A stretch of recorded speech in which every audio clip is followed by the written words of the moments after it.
You are looking live, and a good evening, everybody. Sean Brace, Ryan Coyle with you here. Not talking beef up front. No more college football. We're going to put that in our rear view.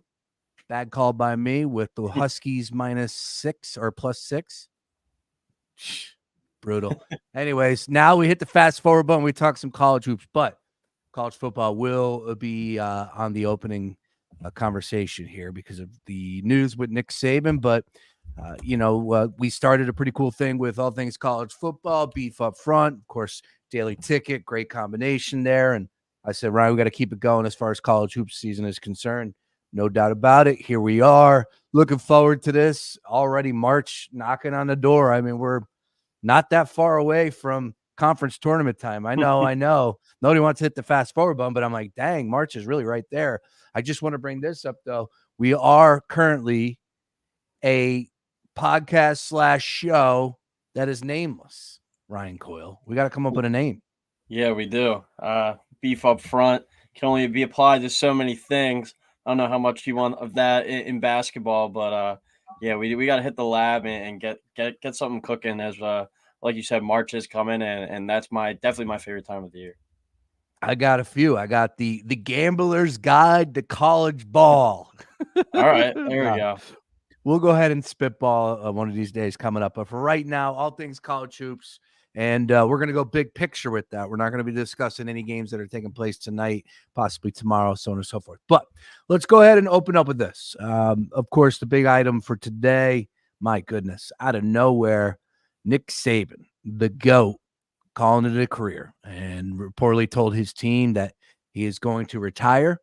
And that's all she wrote. One hell of a career, if not the best career, 2007 to 2023.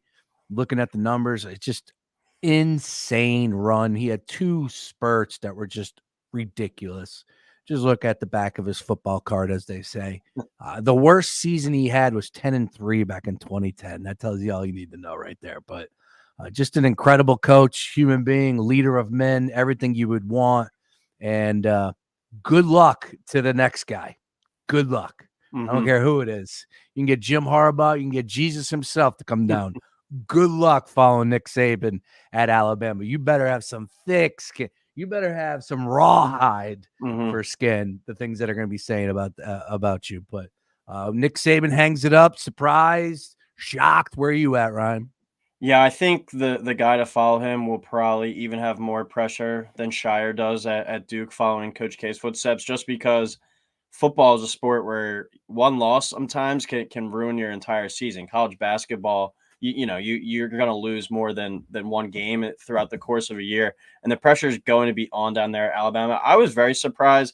One of his players said like the other day, like Coach Saban is going to be here till he dies. Like that's what I think most people envision him as a football coach. But I mean, it goes back to, I guess, kind of what you can see with Coach K and kind of what with like Jay Wright, where it was like there's a lot of changing, and it's not the same sport that they got into once when they started coaching, whether it's a transfer portal, whether it's NIL now. And I think we could see more premature retirees. Like I think Tony Bennett's a guy at Virginia whose name I've heard a bunch about potentially retiring early too. So it's a much different game, a much different sport. I still was shocked to see it, but I'm excited to kind of dive into who are some potential names that could fill his shoes at Alabama going forward.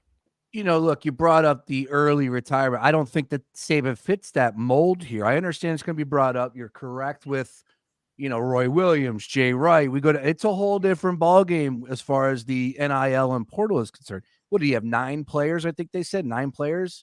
As soon as they lost that next day after they lost to Michigan, 9 players hit the portal. Also, I was told that no Michigan players hit the portal from last year. Is that correct? Yeah, I don't believe so, because they have like 15 guys that are going to be most likely get drafted. So most of their guys that are leaving are probably just going to the draft. I did not know that going into the game. I must have missed that, but that's impressive. That tells you something special is being built up there in Michigan with Harbaugh. But to me, like, he's still healthy and thriving and still has that fire. Yeah, he's 72 years old. Like maybe Saban I think it's a combination of everything. Let's just say that. It's a combination of everything that hit him. And you know what? It's not the same old, rodeo that he's used to going to. And oh, by the way, he's not the top dog like he once Yeah. was either. And again, not saying that that's making him want to retire or anything because he's a fighter, but bottom line is everything's changed all at once. And Nick Saban hanging it up. That's pretty crazy. Interesting stuff though, because immediately we go towards the who's going to replace him. We go right to that, and some of the names that are being tossed out there. Why is Dan Lanning the favorite from Oregon? So the thing with Lanning is he has experience at Alabama in the first place. He was a GA there, but then where he really became known as a coach was when he was a defensive coordinator at Georgia. So a guy with SEC coaching experience, recruiting experience. He knows the big time expectations down there. And the reason why he would be at the top of my list as well, he's only 37 years old. Like you could have a nice 30-year run with him if you get it right with the hire. And if you're Alabama, you don't have to worry about potential replacements. Like other names like Lane Kiffin. All right, Lane's been at 2 SEC schools now. He's been at USC. He was a coach of the Raiders. Like he's a guy that hasn't proven the ability to stick around. Granted, I think he's improved, made a lot of kind of changes since his younger days, but he's also, I just love Lanning's youth and just his potential going forward, just because we haven't seen Lane Kiffin be able to get over the top yet. Other names like Sark that I've been hearing. Sark kind of crapped the bed there in the college football playoff. That's been his big thing. This was his first double-digit win season ever as a coach. So I think Lanning should be the guy. The thing with him, he really raved, and I don't know if it was so much coach speak or he really meant it, but he said he has everything he needs at Oregon. They're moving to the Big Ten. They're going to be able to compete for national titles. I think they're going forward. And I also think, as we touched on at the very beginning, their pressure will not ever be nearly the same at Oregon as it is Alabama, because he could be the head coach at Oregon for the next 20 years and be a 1-2 loss program every year. And I think that they're okay with that. You go to Alabama, you don't have a national title within 5 to 6 years. Even if you are going 11-1, you might be hearing they want you out. So there's a major difference between Oregon and Alabama. But he seems a guy that would be up for the challenge. So I think that's why he would be my number one guy. Yeah, especially years 1 and 2. I just, and then you have to think of all the changes that are going to happen as far as players. They're probably going to bounce soon. You're bringing in a new coach, regardless of who it is. They don't know who it is. So uncertainty is at the forefront right now for all of those players that are currently wearing the A on their chest. But bottom line is, I don't think that coach is going to have 2 seasons to prove himself. It's going to be insane. And I mean that. I really do mean that. Like, I don't think you can go in there, afford yourself a losing season, and next year, 8 wins. No, I don't think you're back for a third year. So Yeah. that's definitely something. But there's no doubt about it what that name brings. And we saw it this year, right? Like there was no question in my mind. Of course, they beat Georgia at the end, no doubt about it. But even throughout the course of the season, we heard things. People were saying they're making a case for Alabama because it's Alabama, SEC Alabama. And if you're a coach, you can't turn it down. You can't. I get it if you're in the right spot, Lanning young. But, man, if you're one of those ultimate competitors, there's no bigger name than Alabama, right? Yeah. Like, that's the biggest name in college football. Yeah, that's why I think that Lanning is a good fit, because he does strike me as that guy. Just watching him speak in press conferences and just watching him as a coach, he does seem like he's that guy that has that edge, that wants to get to the top. A couple other names that I was kind of thinking about as well. One very outside the box, but this was a surprise move in the NFL yesterday. Potentially Vrabel. If he wants to switch up, if he had any interest in going to the college game himself, I think that would certainly be worth a phone call. I think he's certainly a player's coach that it seems like the NFL guys all really enjoyed playing for him. Could he recruit? Does he have that kind of experience? Remains to be seen. But I think that's a name to go after, because he's going to have his pick of NFL jobs if he wants. Or if he gave Alabama a call and said, I'm interested, I certainly think that they would take the interview. And the other one, I'm surprised I haven't been hearing it at all recently. And I mean, his last coaching stop certainly wasn't a success, and he's a little bit more up there in age too. But I haven't really seen much of Urban Meyer's name thrown around, and I would certainly make the phone call to there, because wherever he's gone at the college level, he's won. Does he want to continue coaching? Does he want that pressure? Because he's the guy that, with his previous health issues, 1 or 2 bad years, he could be like, just not for me anymore. But I'm surprised I haven't seen his name. I would be interested to see if he would take the phone call. But Vrabel and Urban Meyer are 2 guys that I would keep an eye out for, and potential names on the hot list there. That is awesome. And I'm tweeting that out right now. Beef just dropped Coach Urban Meyer's name for Alabama. Let's go. He's won everywhere. I mean, why not? If he's interested in probably could coach another 10 years, I would think and he does it at a high level at the college game. Well, I think you give him the phone call if he wants to come and interview. So the big thing for me, and we'll wrap it up on this, is that you need someone that knows how to win now in the NIL, now, next year, now, SEC. Like, all of that is wrapped up in one. I'm sure that Saban's going to have his sway in the decision.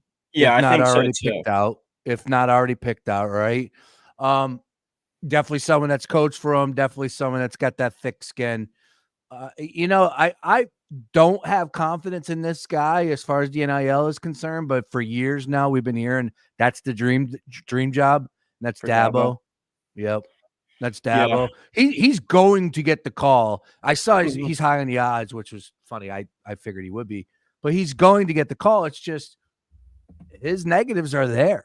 And I just don't know if he can succeed or thrive, because that's another thing. It's not about getting that spot win or that spot championship and then going, finishing third. And no. This has got to be Clemson in its forefront a couple of years ago when he was going to national championship games or the Final Four. That's how it's got to be at Alabama. So I do think Dabo's a name. I like Dabo. I'm a Dabo guy, but I do believe that he does have issues with the recruiting, the NIL, everything that's happening today. Yeah, the evolution of him, and without 2 generational college quarterbacks, we haven't seen much success from him elsewhere outside of Lawrence and Deshaun Watson. And there's a list from Jamie Eisner on Twitter. He tweeted out the odds. The coach with the 6th best odds at this Alabama job at 9-1, Pat Shurmur, co-offensive coordinator right now at Colorado, but I don't know where they're pulling that name from, but that was the biggest head scratcher on that list to me. That dude has been around forever. The old man got him the gig. The old man got him in, of course, but he's been able to make it last. He's been all over the map. NFL offensive coordinator, was he a head coach? Somebody got fired. He became a head coach. Twice. He was the head coach of the Giants. Yes, and the Browns. That's insane. Jeez. Yeah, he's 58. Yeah, I'm tripping there. He's with the Browns. Anyways, yeah, that's funny that his name is being brought up. I do want to point this out. We do have a statement that just came out. It reads the following. The University of Alabama has been, this is from Nick Saban. The University of Alabama has been a very special place to Terry and me. We have enjoyed every minute of our 17 years being a head coach at Alabama, as well as becoming a part of the Tuscaloosa community. It is not just about how many games we won and lost, but it's about the legacy and how we went about it. We always tried to do it the right way. The goal was always to help players create more value for their future, be the best player they could be, and be more successful in life because they were part of the program. Hopefully we have done that, and we will always consider Alabama our home. Wow. That's it. Unbelievable. And just a random Wednesday afternoon, no retirement tour or anything. It was just, I think that's always the way that he was going to go out. It's a shame they didn't win it this year. They weren't good enough. Milroe was not a good enough quarterback to win the big game, to win those 2 big clutch games right in a row. And it just sucks because it would have been so cool for him to go out, of course, as the champion. I swear I thought Paul Feinbaum was going to cry today. I did. I literally turned it on. It was a great day to listen. And I mean, he said simply, Ryan, that it's the end of the world. It's not quite the end of the world, but it's about as close as you can get. Yeah, pretty much. Word for word. I was saying too, at least from my lifetime, potentially the 2 greatest football coaches might not be coaching next year in Saban and Belichick. Like, that was really what I grew up on, knowing Patriots, NFL, and Alabama college football.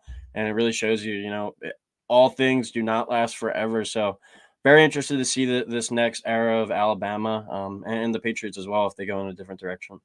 Yep, that's why you got to enjoy the greats while they're here. All right, couple minutes to close up shop. Let's get the college hoops. What do you say? Yep. So, Beef, you've been all over it. You're a college hoops guy. Are you more of a college hoops guy than college football?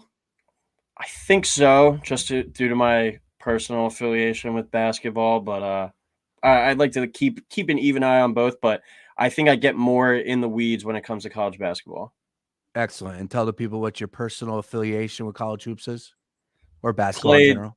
yeah, played some college basketball, Division III level. But the love for the game is always there. The love for the game, baby. How many points can you give me right now? If I needed you to go into a pickup game right now, what could you get me? Well, I just had that MRI on my hip, so probably nothing. All right. Talk to me about college hoops. All right. So say somebody's tuning in, a lot like, a lot of other people out there, NFL coming down the home stretch, college football just wrapped up. Maybe tuned into about 4 or 5 games, saw Kentucky, saw a UNC game, a Duke, an Arizona game. What's the big theme so far this year as we are at January 10th right now, January 11th? What's the theme in college hoops this year for your mind? So I think thus far it's kind of been the Purdue redemption tour. As we know, last year getting knocked out in the first round to FDU only has ever happened once before in a 116 game with Virginia, and we saw Virginia come back the next year and win the national title. This is also coming off the back of a loss from Purdue on the road at Nebraska last night. But Purdue has been the best team in college basketball this year so far. As we know, with Zach Edey back, their big center. In the guards. The thing with the guards last year, they were all young. They were all freshmen. They really developed and really played well.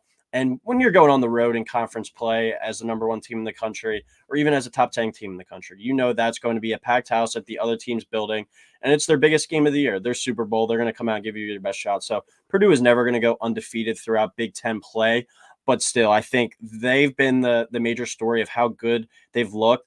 But I think they're still the clear number 1. But behind them, there's really a wide open gap. You got Houston, who also lost last night. So the number 1 and number 2 teams both lost last night on the road in conference play. You've had Arizona, who's looked really good in stretches, UConn, but they're without Donovan Clingan right now. Their big man, Kansas, is always there.